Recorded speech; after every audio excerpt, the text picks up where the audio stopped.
The Schrebergarten tradition, small rented garden plots on the edge of German cities, has provided urban and working class families with fresh produce, physical activity, and a low cost hobby for over 150 years. It's frugality disguised as leisure, a household that dedicates even a modest backyard plot or a few containers to growing vegetables they regularly eat. Tomatoes, herbs, peppers, greens can offset $300 to $600 a year in grocery spending, alongside a genuinely enjoyable low-stress hobby that costs almost nothing to maintain.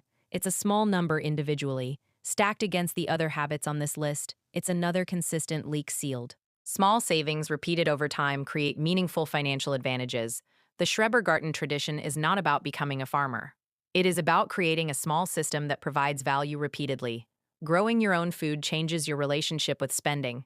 You start seeing groceries as something you can partially create, not just something you buy. This reduces dependence on constantly rising food prices. The garden also creates a healthier daily routine. Instead of spending money on entertainment, families create value with their time. A few hours of gardening can replace hundreds of dollars of purchases over a year. The biggest advantage is not the money saved today. It is the habit of finding opportunities to reduce costs everywhere.